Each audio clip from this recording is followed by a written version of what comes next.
there. Welcome. Welcome to our Get Matched Developer Town Hall at Turing. Thank you so much for joining us today. I am Fernanda. Nice to meet you. I'm from Brazil. I am the Developer Success Manager at Turing. Our team makes sure that developers have a great experience once they are matched to our customers. And I'm here today to talk to you guys about our matching process and what are some things that you guys can do in order to boost your matchability in our system. Your success is our success. We really want you guys to be matched as soon as possible. So without further ado, let me share my screen and go over the agenda for today.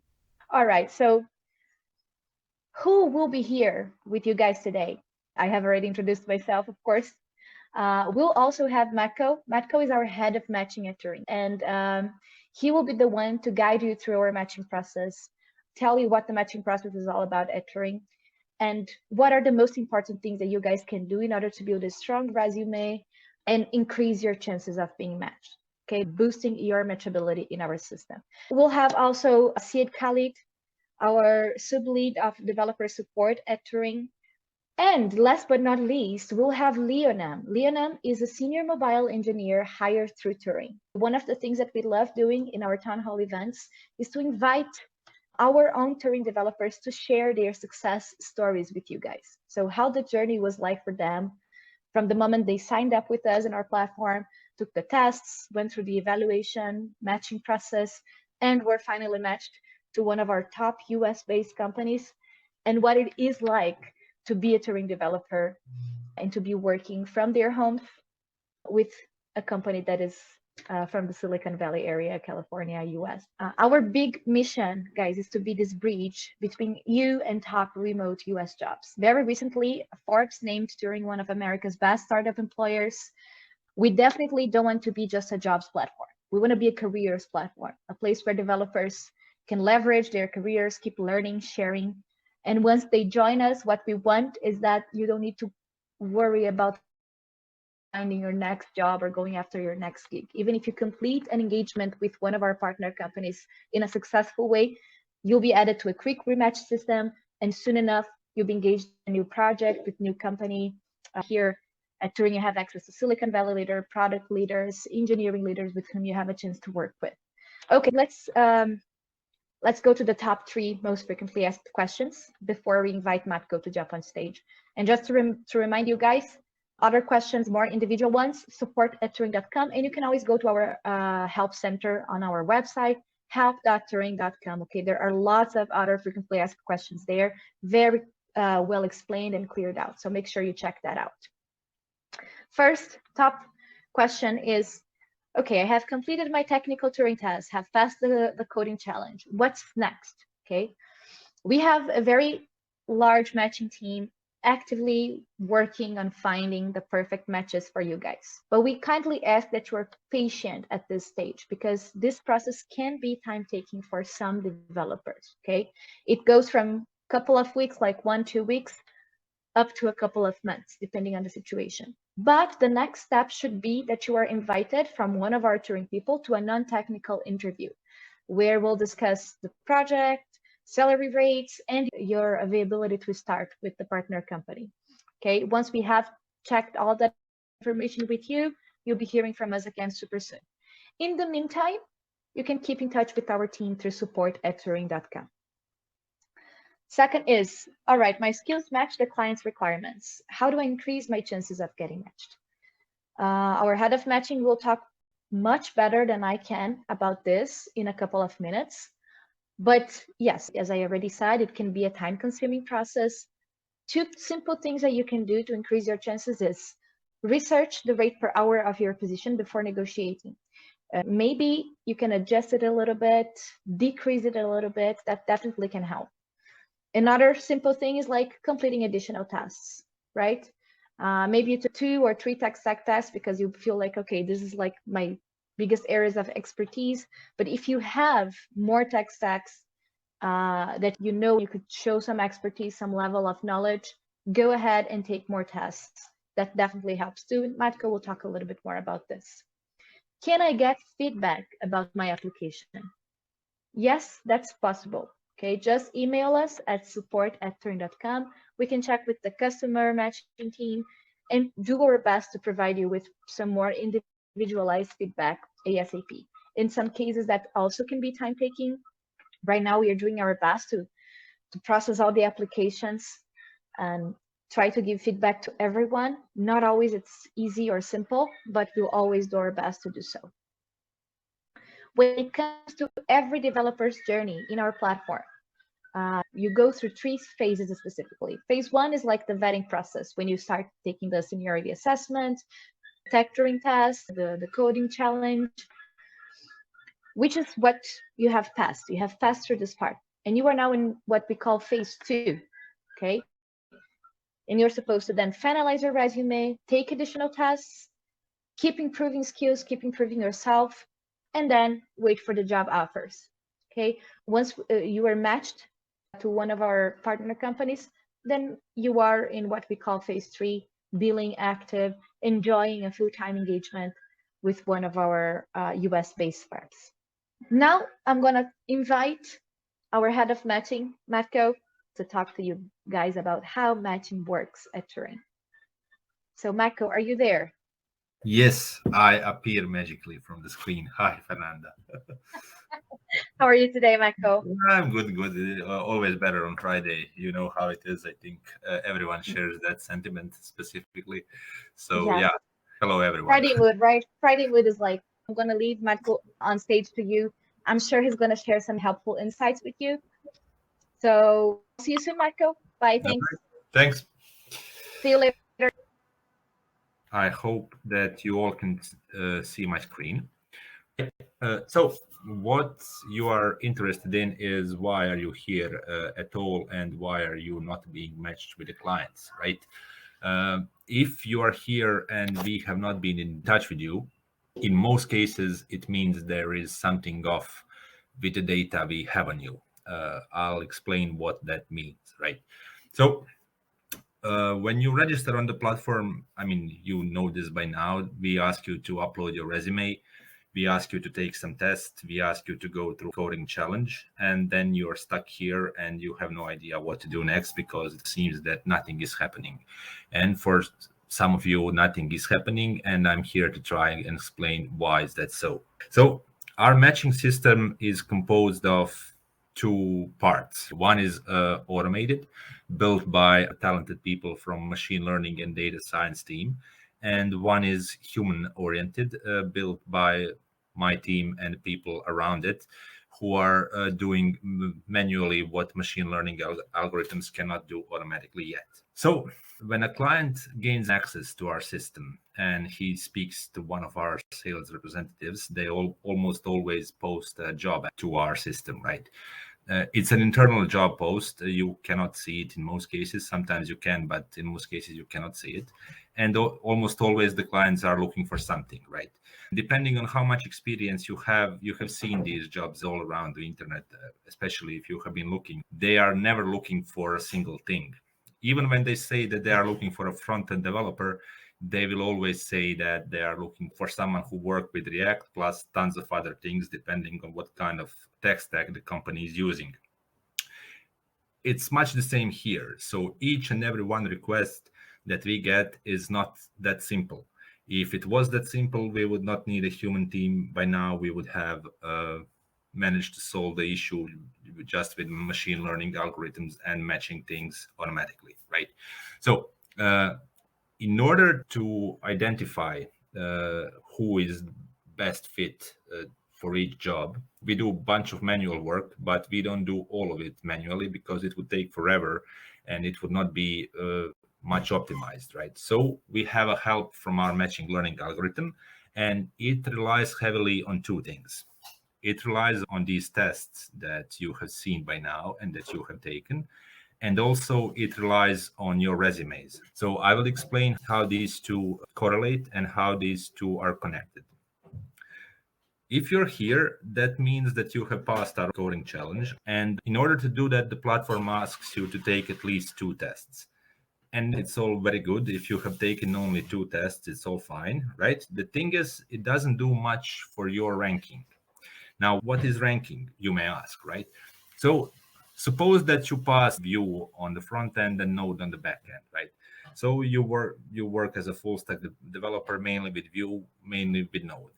And when a client posts a job that is looking for a full stack developer in these two tech stacks, they will add few more things. They will almost always add some sort of a deployment tool.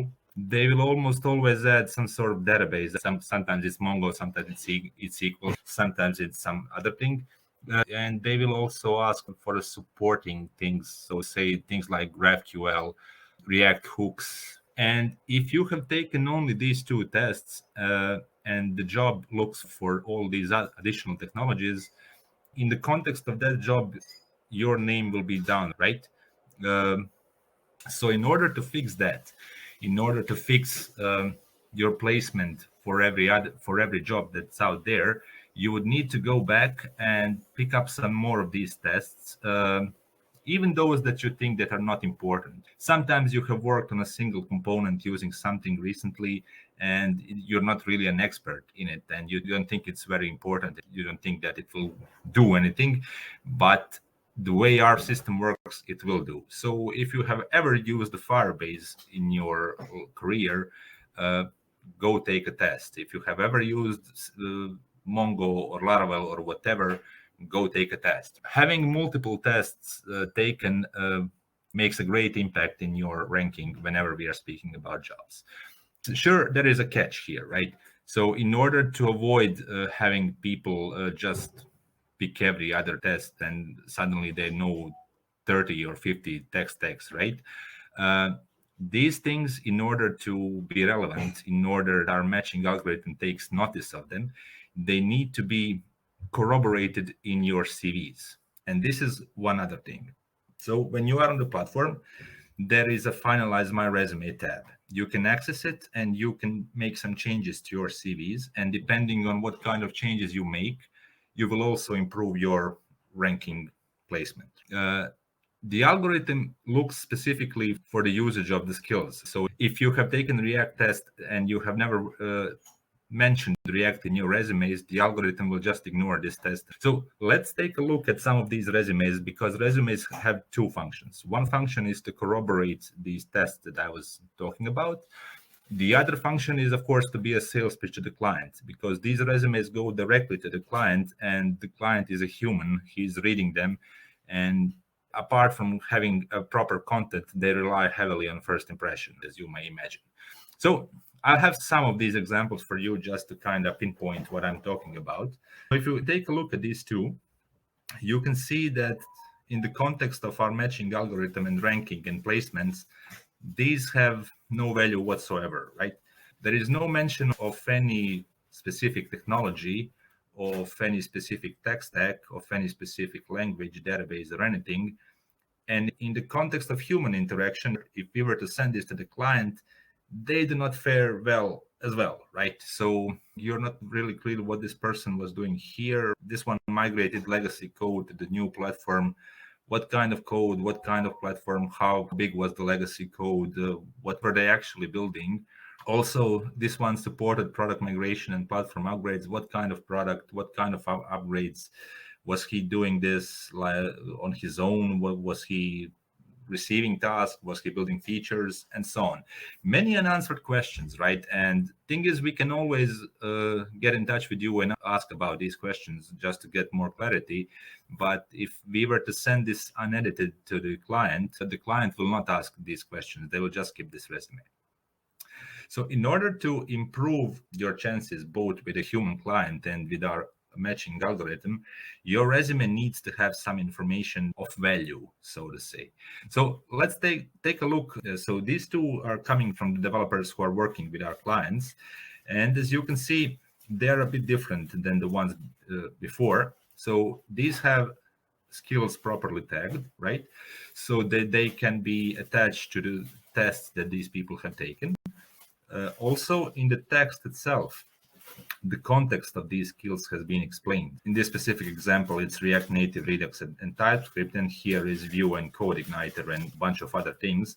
So both are machine learning algorithm, and human people who are reading it can have a good understanding of what kind of thing these people did, and that they are not just punching up tags in order to kind of fool the algorithm. Also, these people have written about the project impact, right? Here you can see it, and they have explained about their roles. What exactly did they do? So this one led a team, and I think this one was a more junior one. He received instructions about what he had to create and so on. Anyway, depending on what kind of role the client is looking for, sometimes they will hire juniors, sometimes they will go for seniors, sometimes they will go to mid engineers. But if there is no information and if there is no clarity from your past work, it doesn't fare well, both in machine learning sense and both in human sense. So we understand that this kind of thing may be difficult to write. So for most of you, English is not the first language. And depending on how much experience you have, you don't really remember all that you did 10 or 7 years ago, or even 2 years ago. The important thing to do here is just to start, to give us some context, to type as much as you can remember. And when that gets picked up by our human team, we'll get in touch and we'll work together, helping you to kind of format, edit, and style this to be presentable to the clients. So one thing to do is, apart from going back and taking more tests, is go back to your profiles and spend some time on it. And when you get into this mood, when you get in this mind frame, you can overdo it. You can go overboard, right? So this one has all the relevant details, but it's 2 pages long.